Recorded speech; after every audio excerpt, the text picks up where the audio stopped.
हजार वर्ष बाद की पीढ़ी राष्ट्र निर्माण के हमारे आज के कार्यों को याद करेगी। इसलिए मैं कहता हूं, यही समय है, सही समय है।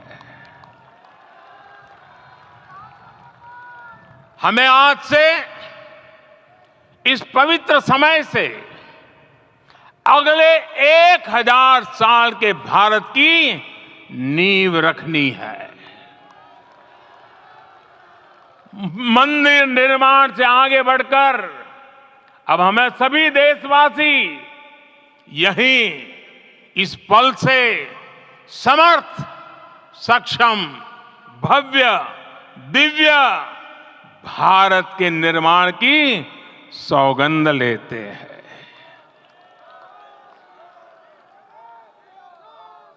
राम के विचार मानस के साथ ही जनमानस में भी हो, यही राष्ट्र निर्माण की सीढ़ी है। साथियों, आज के युग की मांग है कि हमें अपने अंतःकरण को विस्तार देना होगा। हमारी चेतना का विस्तार देव से देश तक, राम से राष्ट्र तक होना चाहिए। हनुमान जी की भक्ति, हनुमान जी की सेवा, हनुमान जी का समर्पण, ये ऐसे गुण हैं जिन्हें हमें बाहर नहीं खोजना पड़ता। प्रत्येक भारतीय में भक्ति, सेवा और समर्पण के भाव समर्थ, सक्षम, भव्य, दिव्य भारत का आधार बनेंगे।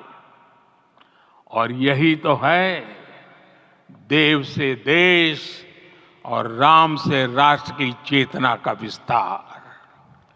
दूर सुदूर जंगल में, कुटिया में जीवन गुजारने वाली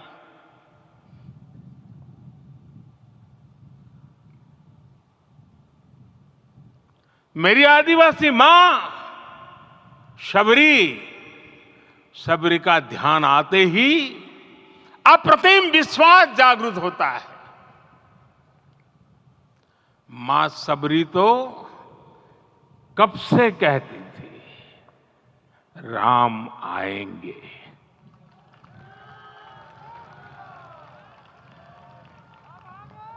प्रत्येक भारतीय में जन्मा यही विश्वास समर्थ, सक्षम, भव्य भारत का आधार बनेगा।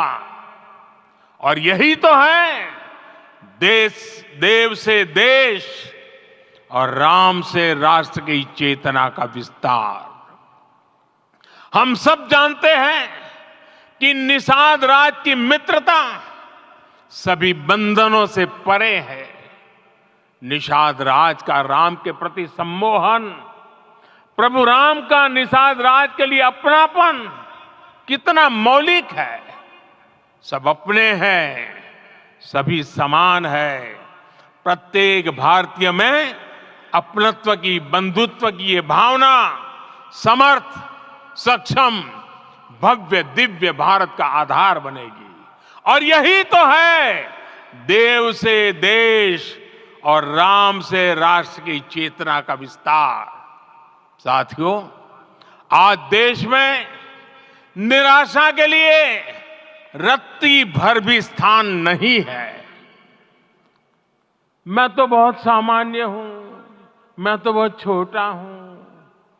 अगर कोई ये सोचता है तो उसे गिलहरी के योगदान को याद करना चाहिए।